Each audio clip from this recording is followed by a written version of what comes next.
Hello friends, आपका स्वागत है हमारे YouTube channel alpha maths academy में। हमने कॉम्प्लेक्स एनालिसिस स्टार्ट कर रखी है। उसमें हम आज एक नया टॉपिक स्टार्ट करेंगे, कॉम्प्लेक्स इंटीग्रेशन। और कॉम्प्लेक्स इंटीग्रेशन पढ़ने से पहले कुछ यूजफुल डेफिनेशंस हैं, उनको हम समझते हैं। सबसे पहले आता है कर्व्स इन कॉम्प्लेक्स प्लेन, कि कॉम्प्लेक्स प्लेन के अंदर कर्व क्या होते हैं। Let x be a function of t, x t का फंक्शन है and y is also function of t, y भी t का फंक्शन है और t की वैल्यू ले रहे हैं हम क्लोज इंटरवल a b के अंदर से। Then gamma of t is equal to x of t plus iota y of t। तो ये इक्वेशन है, वो रिप्रेजेंट करेगी एक कर्व को पैरामेट्रिक फॉर्म में कॉम्प्लेक्स प्लेन के अंदर। ठीक है, ये चीज लिखी हुई है कि x फंक्शन है t का, y फंक्शन है t का और t की वैल्यू हम ले रहे हैं क्लोज इंटरवल a b के अंदर से। Then gamma of t is equal to x of t plus iota y of t represent a curve in parametric form in complex plane. तब ये जो गामा ऑफ t बराबर x of t plus iota y of t, ये जो equation लिखी हुई है, ये रिप्रेजेंट करती है एक कर्व को कॉम्प्लेक्स प्लेन के अंदर पैरामेट्रिक फॉर्म में। एक चीज और ध्यान दें आप, जो हमारा z होता है उसको हम लिखते हैं x प्लस आयोटा y, और x हमारा किसका फंक्शन है यहाँ पे, t का, प्लस आयोटा, और y भी किसका फंक्शन है, t का। तो कहने का मतलब जो गामा ऑफ t है उसकी जगह हम z ऑफ t भी लिख सकते हैं। कहने का मतलब गामा ऑफ t और z ऑफ t दोनों क्या है, सेम है। इसके बाद एक चीज देखें कि अगर हम t की value close interval a b के अंदर से ले रहे हैं तो गामा ऑफ a, कहने का मतलब जब t की वैल्यू a रखने पर इस गामा की जो वैल्यू होगी उसको हम कहते हैं इनिशियल पॉइंट, और b रखने पर जो वैल्यू होगी उसको हम कहेंगे terminal point of curve gamma. ठीक है, इसको हम समझते हैं एग्जांपल से। जैसे आपको दे रखा है x is function of t और xt किसके बराबर है, at स्क्वायर के बराबर, y is function of t which is equal to 2at, और हम t की वैल्यू कहां से ले रहे हैं, क्लोज इंटरवल 0 1 के अंदर से। तो यहाँ पे जो हमारा कर्व बनेगा गामा ऑफ t वो हो जाएगा x ऑफ t बोले तो at square plus iota y of t की जगह लिखेंगे हम 2at। ठीक है, तो ये किसको रिप्रेजेंट कर रहा है, एक कर्व को रिप्रेजेंट कर रहा है पैरामेट्रिक फॉर्म में कॉम्प्लेक्स प्लेन के अंदर। और t की वैल्यू हम कहां से ले रहे हैं, क्लोज इंटरवल 0 1 के अंदर से। गामा ऑफ t की जगह हम z ऑफ t भी लिख सकते हैं, z of t is equal to at square plus iota 2at, और t की वैल्यू हम ले रहे हैं क्लोज इंटरवल 0 1 के अंदर से। एक चीज और देखिए हम, ये तो हमारा कर्व हो गया पैरामेट्रिक फॉर्म में। अगर इसी कर्व को मैं कार्टेशियन फॉर्म में लिखना चाहूं तो देखो मेरे पास y किसके बराबर है, यहाँ पे y मेरे पास है 2at के बराबर। तो यहां से मेरे पास t की वैल्यू कितनी आ गई, y अपॉन 2a, और जब मैं यहाँ x में t की वैल्यू रखता हूं तो x इज इक्वल टू है at स्क्वायर, और t की वैल्यू मैंने रखी y अपॉन 2a, और इसका हो गया स्क्वायर इक्वल टू, तो ये मेरे पास आ जाएगा y square is equal to 4ax। तो ये जो इक्वेशन लिखी हुई है वो किसको रिप्रेजेंट कर रही है, एक पैराबोला को रिप्रेजेंट कर रही है। एक चीज और ध्यान रखें, हम कहते हैं जब पैरामेट्रिक फॉर्म में हमारा कर्व दे रखा है तो ये जो गामा ऑफ ए है ये किसको रिप्रेजेंट करता है, इनिशियल पॉइंट को, और गामा ऑफ बी किसको रिप्रेजेंट करता है, टर्मिनल पॉइंट को। लेकिन जब हमारे पास कर्व हमको कार्टेशियन फॉर्म में दे रखा हो तब हम पता नहीं लगा सकते कि कर्व कहां से स्टार्ट हो रहा है और कहां पे खत्म हो रहा है। लेकिन जब आपको दे रखा है पैरामेट्रिक फॉर्म में तो देखो इसका इनिशियल पॉइंट हमारा क्या होगा। अगर मैं यहाँ पे ये इंटरवल है तो इनिशियल पॉइंट क्या होगा, गामा ऑफ 0। तो यहाँ पे t की जगह 0 रखूंगा तो मेरे पास क्या पड़ जाएगा, 0 प्लस आयोटा इंटू 0। तो ये मेरा कर्व है, इसका इनिशियल पॉइंट क्या हो गया, 0,0 लिख दूं या 0 प्लस आयोटा 0 लिख दूं। और दूसरी बात करूं, अगर मैं इसका टर्मिनल पॉइंट की बात करूं तो मैं कितना रखूंगा, t की जगह 1, तो गामा ऑफ 1 मेरे पास कितना हो गया, t की जगह 1 रखा तो a प्लस आयोटा इंटू 2। तो इसका जो टर्मिनल पॉइंट मेरा बना वो क्या बन गया, a,2a, या इसको लिख सकता हूं a plus iota into 2a। तो ध्यान रखना जब कर्व आपको पैरामेट्रिक फॉर्म में दे रखा है तो आपको पता लग जाता है कि इस कर्व का इनिशियल पॉइंट कौन सा है और टर्मिनल पॉइंट कौन सा है। लेकिन कर्व जब आपको कार्टेशियन फॉर्म में दे रखा है तब आप पता नहीं कर सकते कि कर्व का इनिशियल पॉइंट कौन सा है और टर्मिनल पॉइंट कौन सा है। जैसे हमको एक कर्व और दे रखा है, x is equal to a cos of t, y is equal to a sin of t, और टी की वैल्यू हम कहां से कहां तक ले रहे हैं, 0 से 2 पाई तक। तो हमारा इसके कॉरस्पॉन्डिंग जो कर्व बनेगा गामा ऑफ टी, उसको हम क्या लिखेंगे, a cos of t plus iota a sine of t. ठीक है, इसको हम ये भी लिख सकते हैं ए इंटू ई की पावर आयोटा इंटू टी। ये किसको रिप्रेजेंट करता है, एक सर्किल को रिप्रेजेंट करता है। और 0 से लेके 2 पाई तक लोगे तो एक कर्व यहां से स्टार्ट होगा और यहीं पे खत्म हो जाएगा। तो इसका जो इनिशियल पॉइंट बनेगा क्या बनेगा, गामा ऑफ 0। और गामा ऑफ 0 जब टी की जगह 0 रखा तो इनिशियल पॉइंट क्या बन गया, ए प्लस आयोटा इंटू 0। तो ये हमारा इनिशियल पॉइंट 0,0 पे लिख सकते, सॉरी a,0, या इसको लिख सकते हैं a प्लस आयोटा इंटू 0। तो टर्मिनल पॉइंट निकालेंगे, 2 पाई रख देंगे, तो गामा ऑफ 2 पाई रखेंगे तो भी क्या आ जाएगा, a cos 2 पाई की वैल्यू 1, आयोटा a sin 2 पाई की वैल्यू 0, तो a प्लस आयोटा इंटू 0। यही हमारा क्या हो गया, टर्मिनल पॉइंट, कि ये कर्व यहीं से स्टार्ट हुआ और यहीं पे खत्म हुआ। तो आपको ध्यान रखना है कि अगर x फंक्शन है t का और y फंक्शन है t का और t ले रहे हैं हम क्लोज इंटरवल a b के अंदर से, तो gamma of t x of t plus iota y of t, ये किसको रिप्रेजेंट करता है, एक कर्व को रिप्रेजेंट करता है पैरामेट्रिक फॉर्म में कॉम्प्लेक्स प्लेन के अंदर। ठीक है, अब आगे देखते हैं। इसके बाद आता है क्लोज्ड कर्व। क्लोज्ड कर्व क्या होता है, तो एक कर्व है gamma of t which is defined from close interval a b to c. Close interval a b पे डिफाइंड का मतलब है कि टी की वैल्यू हम कहां से ले रहे हैं, क्लोज इंटरवल ए बी के अंदर से। इज कॉल्ड क्लोज्ड कर्व, इसको हम कहेंगे closed curve if gamma of a equal to gamma of b.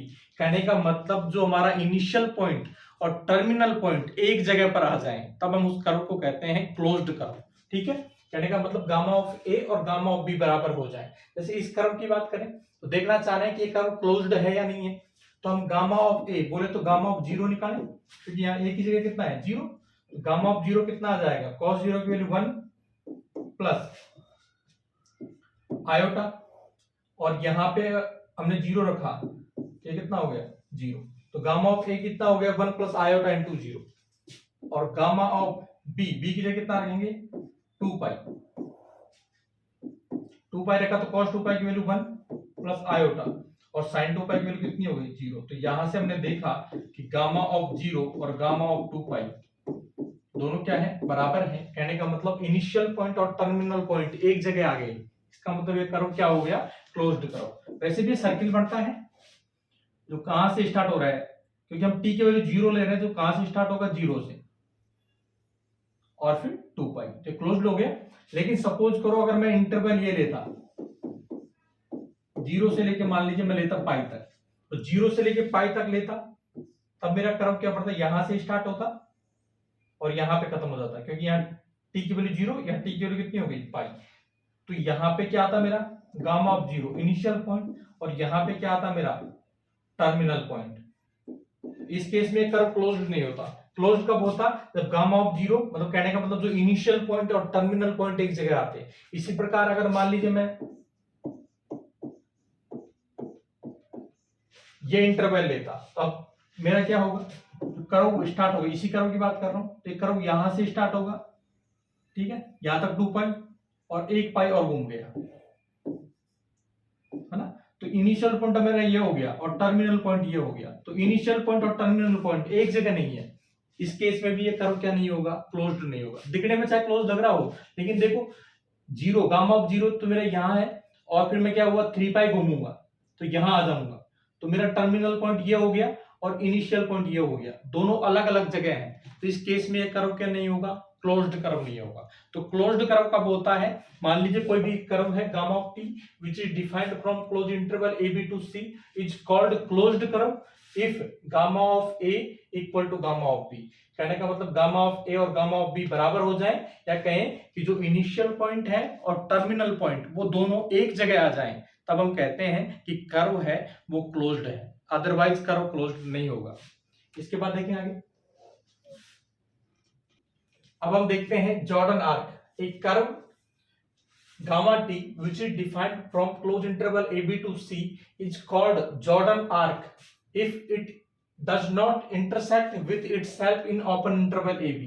कहने का मतलब कोई भी एक कर्व है जो क्लोज इंटरवल ए बी पे डिफाइंड है, इसको हम कहेंगे जॉर्डन आर्क अगर ये ओपन इंटरवल ए बी के अंदर कहीं भी इंटरसेक्ट नहीं करे। या अलग शब्दों में देखें, gamma is called Jordan arc in close interval a b if for all t1 t2 belongs to open interval ab with t1 not equal to t2 we have gamma of t1 not equal to gamma of t2। कहने का मतलब हम कोई भी t1 t2 इस open interval a B के अंदर से लें और t1 और t2 दोनों बराबर नहीं है, तब गामा ऑफ t1 और गामा ऑफ t2 भी बराबर नहीं होने चाहिए। उस केस में उस कर्व को हम कहेंगे जॉर्डन आर्क, है ना। या कहें gamma of t is 1 in open interval a b, तब उस कर्व को हम कहते हैं जॉर्डन आर्क। एग्जांपल से हम समझते हैं इसको। जैसे हमको एक कर्व दे रखा है gamma of t cos of t plus iota sine of t। तो इस गामा ऑफ t को हम लिख सकते हैं e की पावर आयोटा t भी लिख सकते हैं, और ये किसको रिप्रेजेंट करता है, एक सर्किल को रिप्रेजेंट करता है ना। तो हम 0 से स्टार्ट करेंगे t की वैल्यू, तो ये कर्व यहां से स्टार्ट होगा और वापस यहीं आ जाएगा। तो यही हमारा क्या है, गामा ऑफ 0, और यही हमारा क्या है, गामा ऑफ 2 यहीं पे। अब देखो एक कर्व यहां से स्टार्ट हुआ और यहीं पे खत्म हो गया। हम बात करते हैं ओपन इंटरवल 2 पाई की। ओपन इंटरवल 2 पाई के मतलब ना तो हम 0 की बात करेंगे ना 2 पाई की बात करेंगे। तो कर्व कहां से स्टार्ट हुआ था, यहां से स्टार्ट हुआ था, यहां से स्टार्ट होकर वापस यहीं आ गया। तो अगर हम 0 और 2 पाई को छोड़ दें, उसके अलावा ये कर्व कहीं भी अपने साथ इंटरसेक्ट नहीं कर रहा है, इसका मतलब ये कर्व क्या है, जॉर्डन आर्क है। दोबारा समझे, देखो हमारा कर्व यहां से स्टार्ट हुआ और यहीं पे आई खत्म हो गया। अब हम क्या कर रहे हैं, ओपन इंटरवल 0 2 पाई की बात करें, तो 0 और 2 पाई को हमने छोड़ दिया। इसके अलावा ये कर्व खुद के साथ कहीं भी इंटरसेक्ट नहीं कर रहा है, इसका मतलब ये कर्व क्या है, जॉर्डन कर्व है। सपोज करो हमारा अगर इंटरवल होता 0 से लेके पाई तक, तो हमारा कर्व क्या बढ़ता, ये 0 से स्टार्ट होता और पाई पे खत्म हो जाता। ये गामा ऑफ 0 है हमारा और ये गामा ऑफ पाई है। तो इन दोनों पॉइंट को छोड़ दो, इनिशियल पॉइंट और टर्मिनल पॉइंट, इन पॉइंट्स को छोड़ा। इसके अलावा देखो ये कर्व कहीं भी उसके साथ इंटरसेक्ट नहीं कर रहा है, तो इस केस में भी ये कर्व क्या होगा, जॉर्डन आर्क होगा। सपोज करो अगर हम इंटरवल लेते 0 से 3 पाई, अब इस केस में हमारा क्या होता, ये मेरा इनिशियल पॉइंट होता, कर्व यहां से स्टार्ट होता यहां तक 2 पाई और यहां पे 3 पाई, ये पाई सॉरी ये 0 और ये मेरा 3 पाई, है ना। तो कर्व कहां से स्टार्ट हुआ, यहां से स्टार्ट हुआ और फिर वापस यहां आ गया। तो इस इन दोनों पॉइंट को अगर मैं छोड़ भी दूं, फिर भी यहां देखा मैंने कर्व क्या कर गया, खुद के साथ इंटरसेक्ट कर गया, तो इस केस में ये कर्व जॉर्डन आर्क नहीं होगा। जॉर्डन आर्क मान लीजिए कोई भी कर्व है क्लोज इंटरवल ए बी पे डिफाइंड है, तो ओपन इंटरवल ए बी के अंदर ये कर्व कहीं भी खुद के साथ इंटरसेक्ट नहीं करे, उस केस में उस कर्व को हम कहेंगे जॉर्डन आर्क। और जॉर्डन आर्क को सिंपल कर्व भी कहते हैं, ध्यान रखना, जॉर्डन आर्क है उसको हम सिंपल कर्व भी कहते हैं। जैसे नीचे वाला कर्व है, इसको हम और एग्जांपल से हम समझते हैं। नीचे वाला जो एग्जांपल दे रखा है उसमें हमको कर्व पैरामेट्रिक फॉर्म में तो नहीं दे रखा, हमको दे रखा है पोलर फॉर्म में। फिर भी देखते हैं कि कर्व हमारा है लीमा कोण r बराबर a plus b cos theta, और थीटा की वैल्यू ले रहे हैं 0 से 2 पाई तक। हम देखना चाह रहे हैं कि ये कर्व जॉर्डन आर्क है या नहीं है। तो यहाँ पे 3 केस अराइज होंगे। पहला केस में क्या होगा, मान लीजिए जो b है जो कॉस थीटा के मल्टीप्लाई में आ रहा है वो क्या है, a से बड़ा है। उस केस में हमारा जो कर्व है वो इस प्रकार बढ़ता है, 0 से स्टार्ट करेंगे, थीटा की वैल्यू 0, तो हमारा कर्व यहां से स्टार्ट होगा, क्योंकि थीटा की वैल्यू 0, तो r किसको रिप्रेजेंट करती है, r रिप्रेजेंट करती है ओरिजिन से डिस्टेंस को, है ना। जब थीटा की वैल्यू 0 तो हमारा पता है कि x एक्सिस पे थीटा 0 होता है, तो x एक्सिस पे ये पॉइंट मिलेगा, और जब थीटा की वैल्यू 0 रखेंगे तो हमारे पास r की वैल्यू कितनी हो जाएगी, a प्लस बी। तो यहां से ये स्टार्ट होगा कर्व,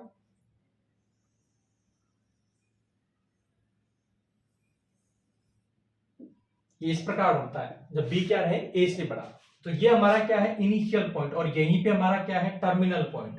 लेकिन हमने देखा इन पॉइंट के अलावा एक पॉइंट और है जहां ये कर्व खुद के साथ क्या कर गया, इंटरसेक्ट कर गया। तो इस केस में ये कर्व जॉर्डन आर्क नहीं होगा।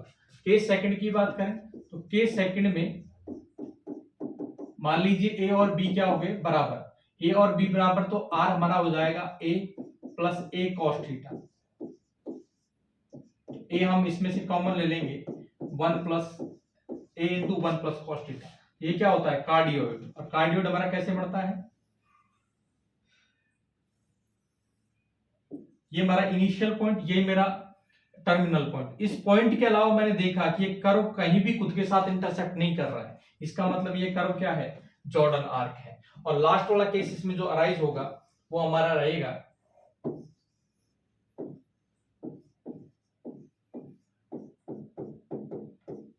कि ए किससे छोटा है, बी से छोटा है। उस केस में भी बढ़ता तो कार्डियोइड है, लेकिन शिफ्टेड कार्डियोइड बढ़ता है ऐसे। ये यहां से स्टार्ट हुआ ये कर्व ऐसे, तो ये मेरा इनिशियल पॉइंट, यही टर्मिनल पॉइंट। इसके अलावा मैंने देखा कि ये कर्व कहीं भी खुद के साथ इंटरसेक्ट नहीं कर रहा है, तो इस केस में भी ये कर्व क्या हो गया, हमारा जॉर्डन आर्क हो गया। ठीक है, इसके बाद अगला देखते हैं जॉर्डन कर्व। अब देखते हैं कि जॉर्डन कर्व क्या होता है। A Jordan arc is called Jordan curve. किसी जॉर्डन आर्क को हम जॉर्डन कर्व कहेंगे इफ इट इज क्लोज्ड, अगर ये क्लोज्ड हो जाए। कोई भी जॉर्डन आर्क जो क्लोज्ड भी है उसको हम कहते हैं जॉर्डन कर्व। इसको हम एग्जांपल से समझते हैं। जैसे हमको एक गामा एक कर्व दे रखा है जो क्लोज इंटरवल ए बी से सी पे डिफाइंड है। गामा ऑफ टी बराबर cos of t plus iota sine of T, है ना। और यहाँ पे हम इंटरवल्स ले रहे हैं, है ना। तो इस इंटरवल के हिसाब से देखते हैं कि ये कर्व क्लोज्ड है, जॉर्डन आर्क है या जॉर्डन कर्व है, या इनमें से कौन कौन सा है और कौन कौन सा नहीं है।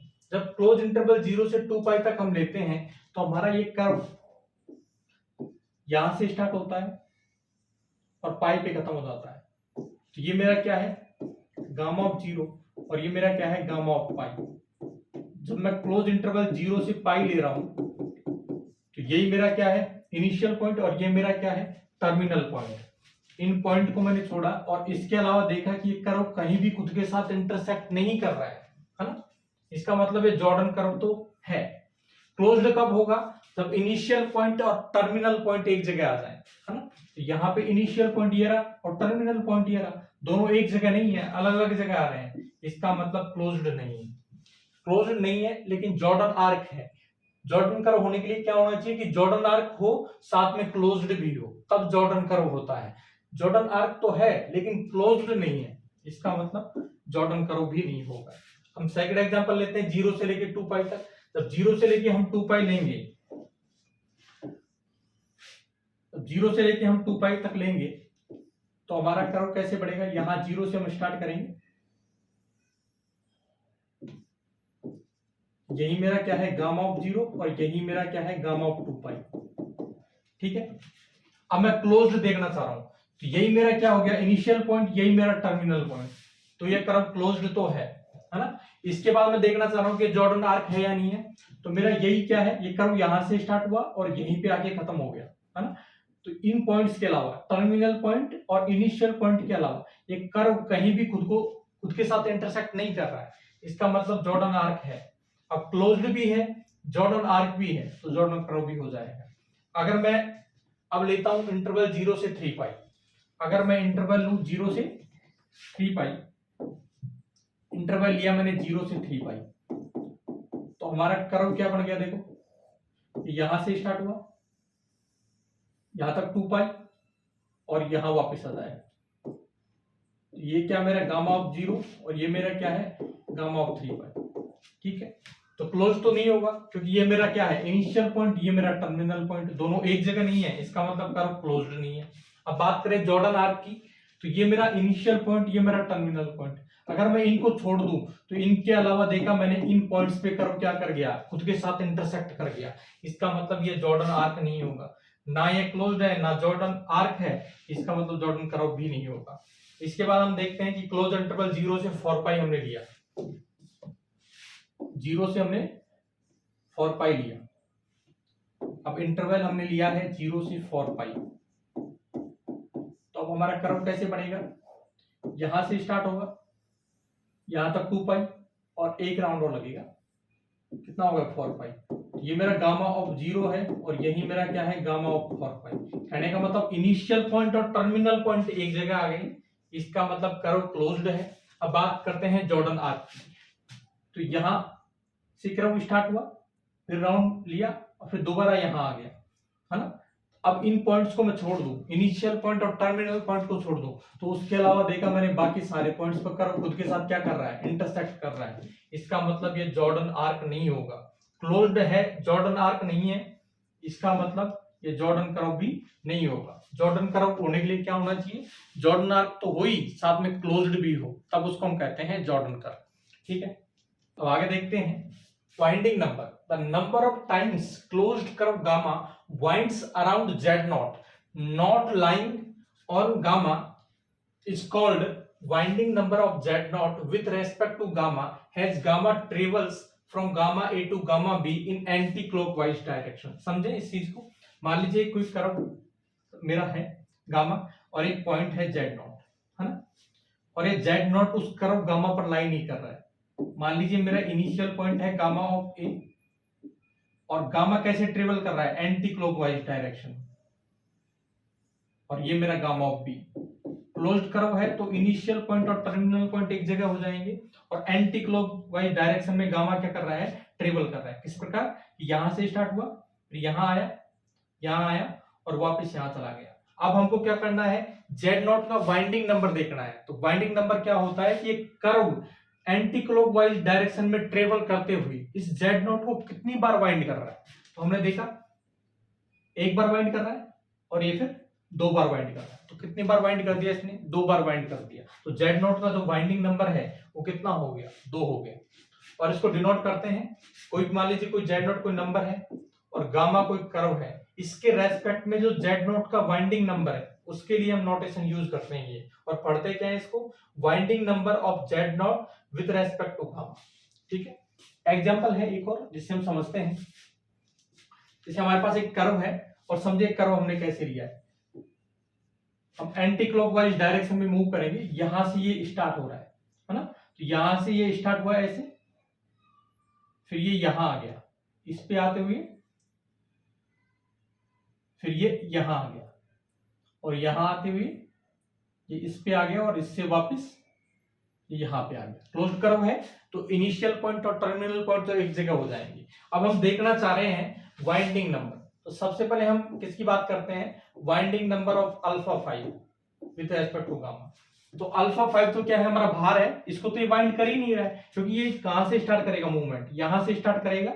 और एक चीज और ध्यान रखें, जब भी हम मूवमेंट करते हैं, मान लीजिए किसी भी कर्व के अलोंग एंटी क्लॉकवाइज डायरेक्शन में हम मूव कर रहे हैं, तो हम जिधर भी मूव करें उसका जो लेफ्ट हैंड साइड वाला एरिया है वो हम कंसीडर करते हैं, क्योंकि यहाँ अगर हम मूवमेंट लेंगे तो इसके लेफ्ट हैंड साइड में ये वाला एरिया आएगा। और सपोज करो अगर हम क्लॉकवाइज डायरेक्शन में मूवमेंट करते तो अगर लेफ्ट हैंड वाला जो एरिया रहेगा वो कौन सा रहेगा, बाहर वाला। तो उस कंडीशन में कौन सा एरिया काउंट करते हैं, बाहर वाला। अब समझे, देखो वाइंडिंग नंबर,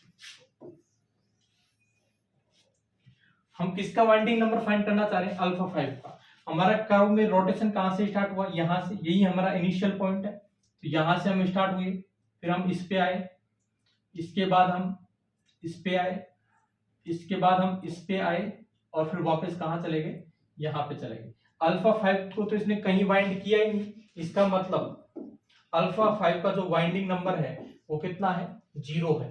अब हम देखना चाह रहे हैं winding number of alpha 4 with respect to gamma. हमारा कर्व यहां से स्टार्ट हुआ, तो हम देखेंगे इसको कितनी बार वाइंड कर रहा है, अल्फा 4 को 1 बार वाइंड कर रहा है। इसके बाद हमने देखा winding number of alpha 3 with respect to gamma.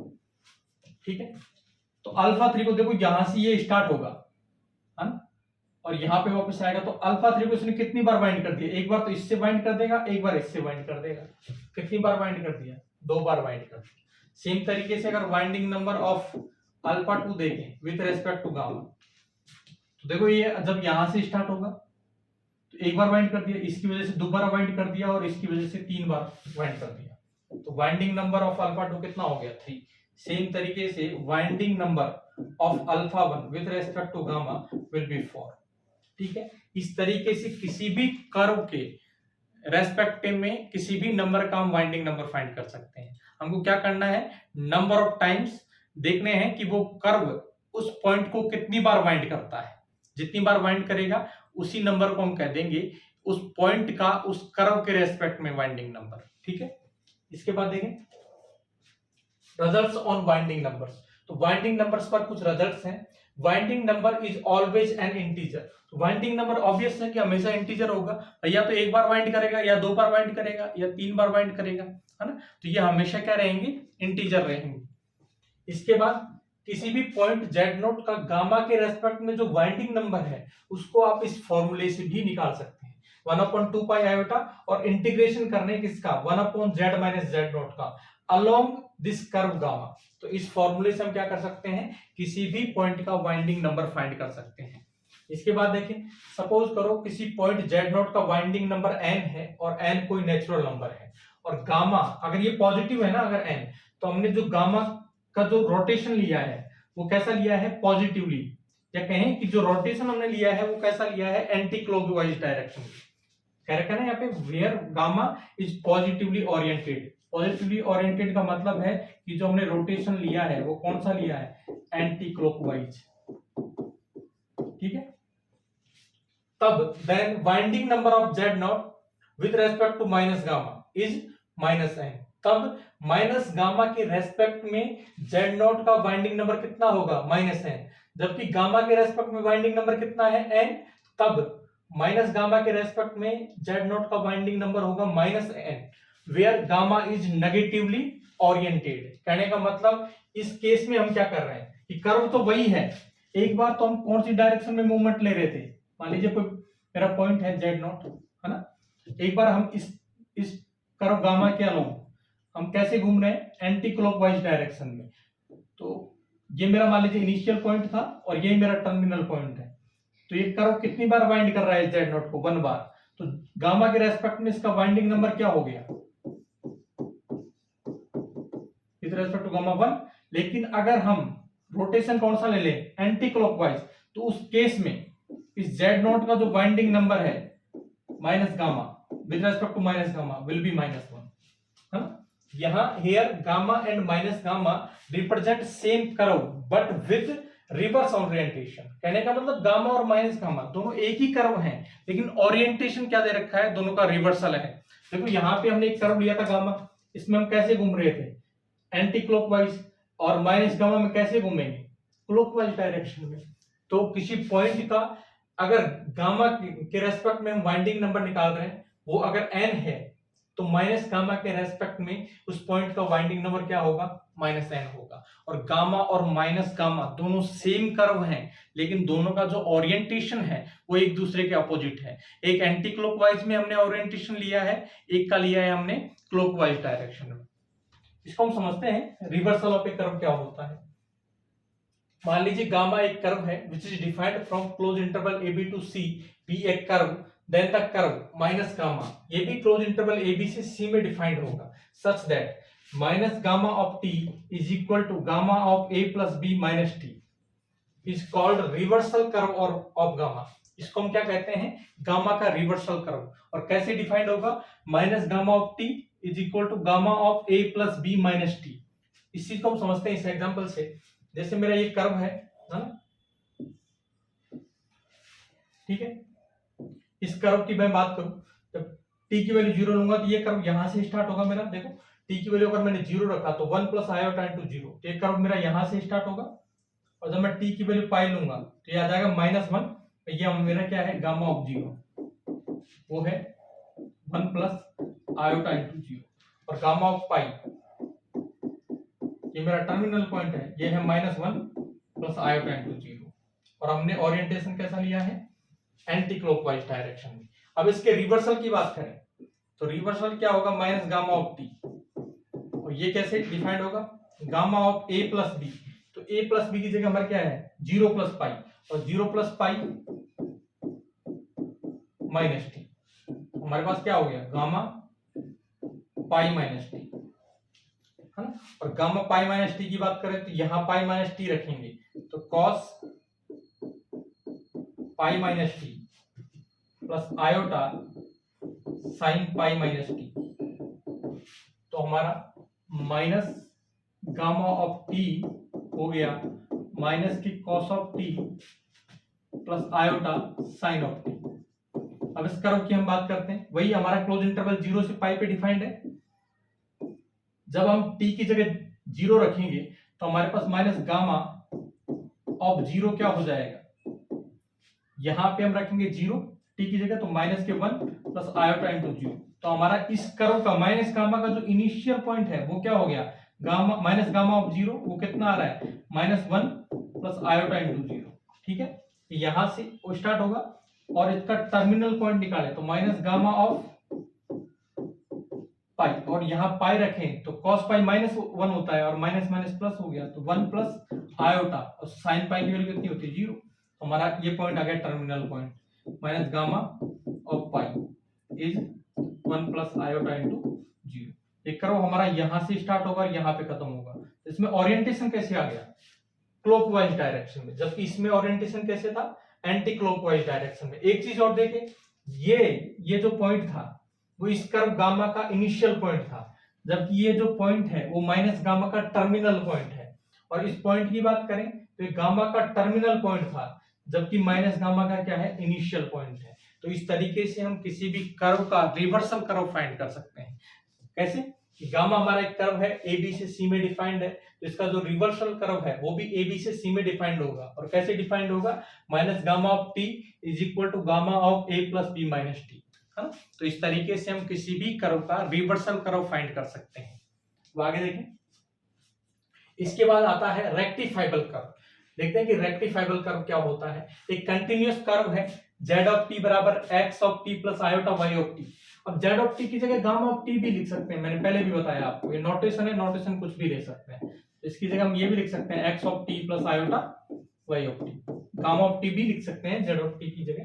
तो एक कर्व है जो कंटिन्यूअस है और t की वैल्यू ले रहे हैं क्लोज इंटरवल a b के अंदर से, इसको हम कहेंगे rectifiable curve if it can be converted into polygon by small chords of finite length। कहने का मतलब इसको हम कन्वर्ट कर सकें एक पॉलीगॉन में बाय स्मॉल कॉर्ड्स, है ना, कुछ जीवे कॉर्ड्स की हेल्प से जो फाइनाइट लेंथ की होंगी। इसको हम समझते हैं इस एग्जांपल से। मान लीजिए मेरा एक कर्व है इस प्रकार, है ना, ये मेरा इनिशियल पॉइंट है इसका z0, और ये इसका मान लीजिए टर्मिनल पॉइंट है ना। तो मैं क्या कर सकता हूं, जैसे मैंने यहाँ कोई पॉइंट दिया z1, इन दोनों को मिला दिया, यहाँ कोई पॉइंट दिया मैंने z2, इन दोनों को मैंने एक कॉर्ड से मिला दिया, यहाँ कोई मैंने पॉइंट लिया z3, इन दोनों को मैंने इस कॉर्ड से मिला दिया, यहाँ पे मैंने कोई पॉइंट लिया z4, इन दोनों को इस कॉर्ड से मिला दिया, यहाँ पे मैंने कोई पॉइंट लिया z5, इन दोनों को इस कॉर्ड से मिला दिया और इनको आपस में ऐसे मिला दिया। इन कॉर्ड्स की हेल्प से मैंने क्या कर दिया, इस कर्व को कन्वर्ट कर दिया एक पॉलीगॉन में। इस कर्व को हम क्या कहेंगे, रेक्टिफाइबल कर्व। अब सिंपल ध्यान रखें, कोई भी कंटीन्यूअस कर्व है और फाइनाइट लेंथ का है, उस कर्व को हम कहते हैं रेक्टिफाइबल कर्व। ठीक है, इसके बाद समझे आगे। इसके बाद देखते हैं कॉम्प्लेक्स इंटीग्रेशन। हमारा मेन टॉपिक आता है कॉम्प्लेक्स इंटीग्रेशन। इसको हम समझते हैं, let f be a continuous function in D। f एक कॉन्टिन्यूअस फंक्शन है D पर, and gamma is defined from close interval a b to c be a curve in D। और ये जो गामा है वो D के अंदर एक कर्व है। D के अंदर एक कर्व होने का मतलब क्या है, मान लीजिए D कोई ये रीजन है ना, मेरा ये रीजन D है, और गामा इसके अंदर एक कर्व का मतलब है कि गामा पूरी तरीके से इस रीजन D के अंदर आ रहा है। मान लीजिए कोई मेरा कर्व है गामा, वो पूरी तरीके से इसके अंदर आ रहा है। इसका मतलब ये है कि gamma be a curve in D का मतलब क्या है, ये जो कर्व है मेरा वो पूरी तरीके से इस रीजन D के अंदर आ रहा है। Then complex integration of f along gamma is defined by, तब इस f का इस गामा के अलोंग जो कॉम्प्लेक्स इंटीग्रेशन होगा उसको हम कैसे डिफाइन करते हैं, integration of F Z along gamma equal to a, integration की लिमिट होगी a to b f of gamma of t, gamma of dash of t dt। अब ये कैसे आया देखो, हम इंटीग्रेशन कर रहे हैं along gamma F Z D Z, और हमारा कर्व है गामा ऑफ टी, और गामा ऑफ टी को मैंने पहले ही बताया, आप क्या लिख सकते हैं, जेड ऑफ टी। तो हम क्या करेंगे, यहाँ जेड को हम किससे रिप्लेस कर देंगे, जेड ऑफ टी से रिप्लेस कर देंगे, तो हमारी पूरी टर्म्स किस में आ जाएंगी, टी में। और टी की लिमिट कहां से कहां तक रहेंगी, ए से बी तक, क्योंकि हमारा कर्व है वो इस क्लोज इंटरवल ए बी पर डिफाइंड है, तो टी की वैल्यू हम कहां से कहां तक लेंगे, ए से बी तक, तो ए टू बी। एफ और जेड की जगह हम क्या रख देंगे, गामा ऑफ टी, और फिर क्या आएगा, डी जेड। तो डी जेड मतलब यहां से डी जेड निकालेंगे तो वो क्या हो जाएगा, गामा डैश डी टी। तो यहां से हमारे पास आ गया ये gamma dash T D T. तो किसी भी फंक्शन का किसी कर्व के अलोंग हम कॉम्प्लेक्स इंटीग्रेशन इस प्रकार फाइंड कर सकते हैं। इसको हम एक एग्जांपल से हम समझते हैं। इंटीग्रेट एफ जेड बराबर 1/z along the curve gamma T बराबर cos of t plus iota sine of T, और टी की वैल्यू हम ले रहे हैं 0 से 2 पाई तक। ठीक है, तो हमारा जो गामा ऑफ टी है उसको मैं ये भी लिख सकता हूं e की पावर आयोटा टी। ठीक है, अब हम क्या कर रहे हैं, इस गामा के अलोंग जो हमारा एफ जेड है उसका हम इंटीग्रेशन कर रहे हैं। गामा एफ जेड हमारा क्या है, 1/z डी जेड। तो हम क्या करते हैं, इस z को किससे रिप्लेस करेंगे, गामा ऑफ t से, तो हमारी लिमिट भी किस में आ जाएगी, t में। तो t की लिमिट क्या होगी, 0 से 2 पाई तक, और z को किससे रिप्लेस करेंगे, गामा ऑफ t से, और गामा ऑफ t की वैल्यू कितनी है, e की पावर आयोटा t। तो 1/z की जगह हम क्या रख देंगे, e की पावर आयोटा t, और आगे क्या आएगा, गामा डैश dt। तो इस गामा का अगर डिफरेंशिएशन करें, है ना, विद रिस्पेक्ट टू t, तो क्या हो जाएगा, आयोटा e की पावर आयोटा t dt। ठीक है, अब इसको आगे सॉल्व कर लेते हैं। तो यहां से हमारे पास क्या हो जाएगा, e की पावर आयोटा t से e की पावर आयोटा t कैंसिल हो जाएगा, आयोटा बाहर आ जाएगा, लिमिट है 0 से 2 पाई dt, और dt का कितना होगा t, और लिमिट है हमारे 0 से 2 पाई, तो हमारे पास आ गया 2 पाई आयोटा। ठीक है, तो इस तरीके से हम क्या कर सकते हैं, कॉम्प्लेक्स इंटीग्रेशन फाइंड कर सकते हैं। आगे देखिए,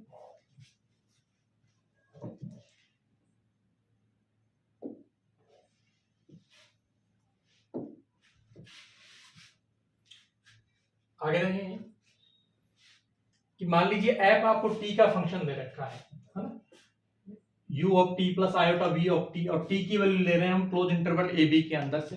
ठीक है, तब ए से बी तक इस एफ टी का जो इंटीग्रेशन होगा उसको हम कैसे डिफाइन कर सकते हैं, कि आप यू टी का इंटीग्रेशन कर लो ए से बी तक, प्लस आयोटा v का इंटीग्रेशन कर लो ए से लेके बी तक। ठीक है, तो इस तरीके से हम कर सकते हैं। सपोज करो हमको एक फंक्शन दे रखा है एफ टी बराबर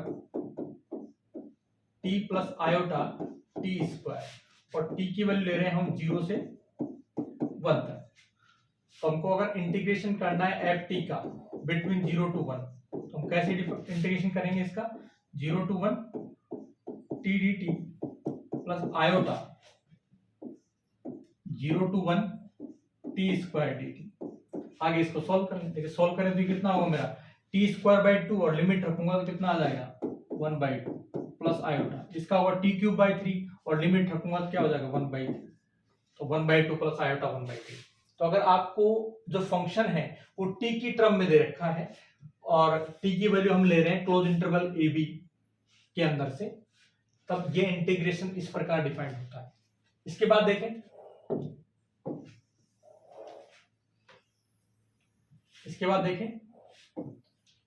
मान लीजिए आपके आगे इफ एफ जेड बराबर U X Y plus iota V X Y, हमारा एफ जेड इस प्रकार डिफाइंड है, और गामा एक कर्व है जो कार्टेशियन फॉर्म में दे रखा है, y is equal to phi of x, और x हम ले रहे हैं क्लोज इंटरवल ए बी के अंदर से, बी एक कंटिन्यूअस कर्व, ये एक कंटिन्यूअस कर्व है। देन इस एफ जेड का गामा के अलोंग जो इंटीग्रेशन होगा उसको हम ऐसे डिफाइन करते हैं, कैसे, हमारी लिमिट हो जाएगी ए से लेके बी तक, u x, और ये y को हमने लिख दिया phi of x, plus iota v x, और y को हमने लिख दिया फाई ऑफ x, ये बंद हो गया bracket, 1 plus iota phi dash x dx। तो इस तरीके से हम क्या कर सकते हैं, जब कार्टेशियन फॉर्म में आपको दे रखा है कर्व और उसके अलोंग आपको इंटीग्रेशन फाइंड करना है, तब आप इस तरीके से करेंगे।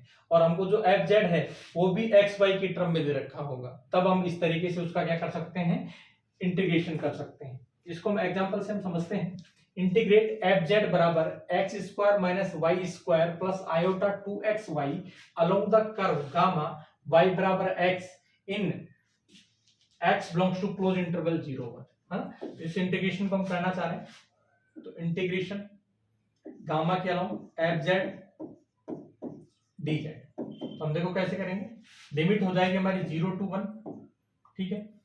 u हमारे पास ये है, u की वैल्यू क्या है हमारे पास x square minus Y square, तो हमारे पास एक्स स्क्वायर माइनस वाई को हम किससे रिप्लेस कर देंगे, इससे एक्स से, तो x square minus x square plus iota v की जगह हमारे पास क्या है 2xy, तो 2x की जगह तो 2x आ गया, y को किससे रिप्लेस कर देंगे, y बराबर x है, तो y को हम किससे रिप्लेस कर देंगे x से, एक्स स्क्वायर। और देखो एक चीज, हमारे पास जो z है वो क्या होता है x प्लस आयोटा हो, और हमारे पास y किसके बराबर है x के बराबर, तो यहां से x प्लस आयोटा x हो गया है ना। इसको हम लिख सकते हैं 1 प्लस आयोटा इंटू x, तो हमारा जो dz है वो क्या हो जाएगा 1 प्लस आयोटा बाहर आ गया और x का डिफरेंशिएशन हो गया dx, तो यहां हमारे पास जो dz है वो क्या हो गया 1 प्लस आयोटा dx, ठीक है। वैसे भी हम यहाँ देख यही है, हमने क्या किया, यहाँ जो भी कर्व है y है ना, उस वहां y को हमने फाई ऑफ x से रिप्लेस कर दिया plus iota vx phi of x 1 plus iota phi dash x dx, तो इस तरीके से हम क्या कर सकते हैं, इस इंटीग्रेशन को कर सकते हैं। हमारे पास ये आ गया, तो इसको आगे सॉल्व करते हैं। इसको आगे सॉल्व करेंगे तो हमारे पास देखो आ जाएगा, ये तो कैंसिल ही हो गया, हमारे पास आयोटा बाहर आ गया 2 बाहर आ गया और लिमिट हो गई 0 to 1 x square 1 plus iota dx, 1 plus iota भी वैसे कांस्टेंट है 2 आयोटा 1 प्लस आयोटा, और इसका क्या होगा x क्यूब बाई 3, और लिमिट रखेंगे तो कितना आ जाएगा 1/3, तो यहाँ हो गया 2/3, आयोटा को अंदर मल्टीप्लाई कर दिया, आयोटा प्लस आयोटा स्क्वायर कितना हो जाएगा -1, तो ये हमारे पास आंसर आ गया। तो इस तरीके से हम क्या कर सकते हैं, जब आपको कार्टेशियन फॉर्म में दे रखे हो तो इस प्रकार आप इंटीग्रेशन कर सकते हैं। इसके बाद देखिए आगे प्रॉपर्टीज ऑफ कॉम्प्लेक्स इंटीग्रेशन, जो कॉम्प्लेक्स इंटीग्रेशंस हैं उनकी प्रॉपर्टी हम देख रहे हैं। Integration of modulus of dz equal to length of curve c, ये किसके बराबर होगा, जो कर्व c है उसकी लेंथ के बराबर होगा, where c be a continuous curve, जहां c क्या होगा एक कंटिन्यूअस कर्व। मान लीजिए कोई भी कर्व है c, ये कंटिन्यूअस कर्व है ना, इसके अलोंग हम क्या कर रहे हैं इंटीग्रेशन कर रहे हैं मॉडुलस ऑफ dz, ये किसके बराबर होता है, इस कर्व c की जो लेंथ होगी उसके बराबर, ठीक है।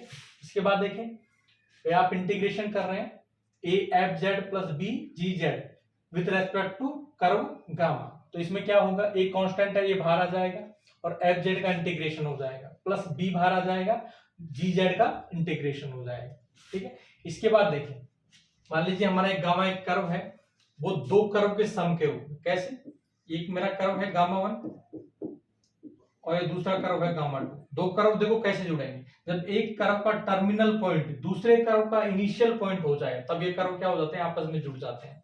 ये दो कर्व हैं आपस में जुड़ गए, अगर दो या दो से कर्व ज्यादा कर्व आपस में जुड़ जाते हैं उसको हम कहते हैं कंटूर, है ना। तो ये कंटूर है गामा, तो गामा 1 प्लस गामा 2, तो गामा के रेस्पेक्ट में जब आप एफ जेड का इंटीग्रेशन करें उसको आप कैसे कर सकते हैं, गामा 1 के रेस्पेक्ट में एफ जेड का इंटीग्रेशन करें प्लस गामा 2 के रेस्पेक्ट में एफ जेड का इंटीग्रेशन करें, तो ये प्रॉपर्टी है। कुछ और प्रॉपर्टीज और हैं, अब हम इंटीग्रेशन कर रहे हैं एफ जेड का with respect to minus gamma, कहने का मतलब कर्व तो गामा है, ओरिएंटेशन हमने कैसे लिया है नेगेटिव लिया है, तो इसको हम कैसे कर सकते हैं कि जो एफ जेड है उसका इंटीग्रेशन करो विद रेस्पेक्ट टू गामा और माइनस से मल्टीप्लाई कर दो।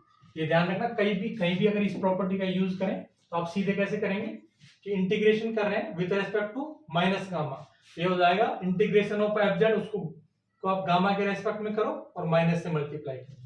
इसके बाद देखें if F Z is analytic in D, कोई फंक्शन एफ जेड है वो डी के अंदर एनालिटिक है, तब ये जो इंटीग्रेशन होगा वो क्या रहेगा पाथ इंडिपेंडेंट रहेगा, और गामा क्या है टी में लाई करता है, किस में लाई करता है रीजन टी में। इस चीज को समझे, बहुत इंपॉर्टेंट प्रॉपर्टी। मान लीजिए कोई रीजन है मेरा डी और रीजन डी के अंदर जो हमारा फंक्शन है वो क्या है, एनालिटिक है। और मान लीजिए कोई कर्व है गामा, इसका इनिशियल पॉइंट ये है, टर्मिनल पॉइंट ये है। इस कर्व के अलोंग मैं क्या करूं, एफ जेड का इंटीग्रेशन करूं, है ना। अगर ये मेरा फंक्शन इस पूरे के पूरे रीजन के अंदर क्या है, एनालिटिक है, और ये कर्व पूरी तरीके से इस रीजन के अंदर आ रहा है, तो इस कर्व के अलोंग मैं इंटीग्रेशन करूं या कोई मैं दूसरा कर्व लूं उसके अलोंग इंटीग्रेशन करूं, लेकिन ध्यान रखना दोनों के जो टर्मिनल पॉइंट्स हैं, इनिशियल पॉइंट और टर्मिनल पॉइंट, वो सेम रहने चाहिए। तो चाहे मैं इस कर्व के अलोंग इंटीग्रेशन करूं, चाहे मैं इस कर्व के अलोंग इंटीग्रेशन करूं, चाहे मेरा कोई दूसरा कर्व आ गया इसके अलोंग इंटीग्रेशन करूं, हमेशा क्या रहेगा, सेम रहेगा। कहने का मतलब जब फंक्शन एनालिटिक हो तो उसका जो इंटीग्रेशन है वो पाथ इंडिपेंडेंट हो जाता है। इसको हम एग्जांपल से समझते हैं। Evaluate the integration of F Z बराबर जेड स्क्वायर अलोंग गामा, और गामा क्या है, गामा 1 प्लस गामा 2, और एक है गामा 3। तो पहले हमको गामा के अलोंग इसका इंटीग्रेशन फाइंड करना है, और एक पर फाइंड करना है हमको गामा 3 के अलोंग, है ना। तो हमारा जो एफ जेड है वो हमारे पास क्या है, जेड स्क्वायर, और जेड हमारे पास क्या होता है, एक्स प्लस आयोटा वाई, तो एक्स प्लस आयोटा वाई का स्क्वायर। तो इसको हम लिख सकते हैं X square minus Y square plus iota 2x Y. तो हमारा कर्व है ना, जो हमारा जो फंक्शन है वो कार्टेशियन फॉर्म में आ गया, एक्स और वाई की फॉर्म में आ गया, है ना। अब हम क्या करते हैं, इसको इंटीग्रेट करते हैं। Integration of F Z D Z along gamma, और गामा क्या है, गामा 1 प्लस गामा 2। तो इंटीग्रेशन की प्रॉपर्टी लगाएं तो एक बार तो हम किसके अलोंग इंटीग्रेशन करेंगे, गामा 1 के along F Z D Z, plus एक बार हम इसका इंटीग्रेशन करेंगे along gamma 2 F Z D Z. तो गामा 1 की बात करें तो गामा 1 हमारा ये है, इसको हम लिख सकते हैं y बराबर 0, एक्स एक्सिस है ना, तो एक्स एक्सिस पे y क्या रहता है, 0 रहता है, तो ना। तो अब हम गामा 1 के अलोंग इंटीग्रेशन कर रहे हैं, एफ जेड हमारे पास ये है, और यहाँ पे y की वैल्यू कितनी है, 0, y की वैल्यू 0, तो हमारे पास ये क्या बचेगा, एक्स स्क्वायर, y की जगह 0, यहाँ भी 0 रखा तो ये भी 0 हो गया। और हमारा डी जेड क्या रहता है, क्योंकि z हमारा x प्लस आयोटा y है, तो डी जेड हमारा क्या रहेगा, dx plus iota dy।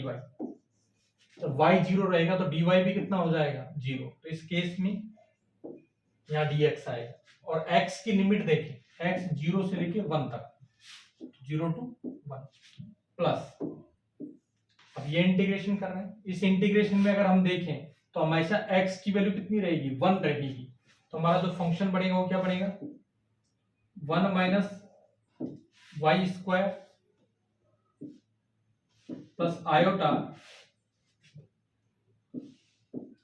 2y, और हमारा z होता ही है x प्लस आयोटा y, तो dz क्या हो गया, dx प्लस आयोटा y। तो जब हमारा x हमेशा 1 है तो dx कितना हो गया, 0 हो गया, तो dz कितना हो गया, आयोटा dy, आयोटा dy। इसको आगे सॉल्व करते हैं। आगे जब इसको सॉल्व करेंगे हम तो हमारे पास देखो एक तो आएगा इसका x क्यूब बाई 3, जब लिमिट रखेंगे तो कितना आ जाएगा, 1/3, ठीक है, प्लस आयोटा को हमने बाहर ले लिया। इसका जब हमने यहाँ लिमिट की बात करें तो y की वैल्यू यहाँ कितनी है, 0, यहाँ कितनी है, 1, इसकी लिमिट रहेगी 0 to 1। अब इसका इंटीग्रेशन कर रहे हैं तो इसका इंटीग्रेशन करें तो y, और लिमिट रखेंगे तो कितना हो जाएगा, 1 to 0 है लिमिट, तो 1 आ जाएगा। इसका होगा y क्यूब बाई 3, और लिमिट रखेंगे तो 1/3, तो -1/3 प्लस 2 आयोटा, और ये कितना होगा, y स्क्वायर बाई 2, तो 2 से 2 कैंसिल हो जाएगा, और y स्क्वायर जब लिमिट रखेंगे तो 1 आ जाएगा, यहाँ आयोटा आयोटा रह जाएगा। ये हो गया हमारे पास, ये हो गया 1/3 प्लस आयोटा बाई 3, 3 हमने एलसीएम ले लिया, 3 माइनस 1 2 प्लस 3 आयोटा। तो इसको हम लिख सकते हैं 1/3, और आयोटा को अंदर मल्टीप्लाई करें तो 2 आयोटा बाई 3, और आयोटा को अंदर मल्टीप्लाई करें तो कितना हो जाएगा, -3, और 3 से डिवाइड किया तो -1। तो ये हमारे पास कितना आ गया, 1/3 -1, -2/3 प्लस आयोटा 2/3। तो इस पाथ के अलॉन्ग जब हम यहाँ ऐसे चल रहे हैं तो इस पाथ के अलॉन्ग जो हमारा इंटीग्रेशन आया वो कितना आ गया, -2/3 प्लस आयोटा 2/3। अब हम इस पाथ के अलॉन्ग इंटीग्रेशन निकाल रहे हैं गामा 3 के अलॉन्ग। तो गामा 3 के अलॉन्ग जब हम इंटीग्रेशन निकालेंगे तो हमारे पास यही तो था, गामा 3 हमारा ये था, ये पॉइंट हमारा 1 1 है, ये पॉइंट हमारा 0 0 है। तो ये लाइन कौन सी होगी, y बराबर x। हम इंटीग्रेशन कर रहे हैं fz dz गामा 3 के अलॉन्ग, ठीक है। और जो हमारे पास fz आया था वो था x² minus y² plus iota 2xy, ठीक है। तो जब हम इंटीग्रेशन करेंगे तो हम इसका y बराबर x के अलॉन्ग इंटीग्रेशन कर रहे हैं, है ना। तो लिमिट हो जाएगी हमारी 0 to 1, x की लिमिट कहाँ है 0 to 1, और x² और y की जगह हम क्या रख देंगे, x रख देंगे। तो x² minus x² plus iota 2x और y की जगह x रखा तो कितना हो गया x²। और बात करें जो हमारा z होता है वो होता है x प्लस आयोटा y। तो जब हमारे पास y x के बराबर है ये हो जाएगा हमारे पास x plus iota into x, और x अगर इसमें से कॉमन ले लें तो 1 प्लस आयोटा इंटू एक्स। तो यहां से हमारे पास जो dz होगा वो हो जाएगा 1 प्लस आयोटा dx। यहां रख देते हैं हम 1 plus iota dx। 1 plus iota constant है, बाहर आ गया, x² से x² कैंसिल हो गया। और इसके इंटीग्रेशन की बात करें तो इसका इंटीग्रेशन हो जाएगा 2/3 आयोटा x³ है ना। तो x³ में जब लिमिट रखेंगे 0 to 1 तो 1 हो जाएगा, ये हमारा आ गया। इसको अंदर मल्टीप्लाई कर दें, तो अंदर मल्टीप्लाई कर दें तो कितना आ जाएगा 2/3 आयोटा माइनस के 2/3। इसको लिख सकते हैं माइनस के 2/3 प्लस आयोटा 2/3। तो हम देख सकते हैं जब हम इस पाथ के अलॉन्ग इंटीग्रेशन कर रहे थे तब हमारा इंटीग्रेशन कितना आया था, माइनस के 2/3 प्लस आयोटा 2/3। और जब इस पाथ के अलॉन्ग हम इंटीग्रेशन कर रहे हैं तब भी कितना आ रहा है, माइनस के 2/3 प्लस आयोटा 2/3। ध्यान रखना अगर फंक्शन एनालिटिक है तो उसका इंटीग्रेशन क्या रहता है, पाथ इंडिपेंडेंट रहता है। तो आज के लिए इतना ही, बाकी पढ़ते हैं नेक्स्ट लेक्चर में। Thank you very much.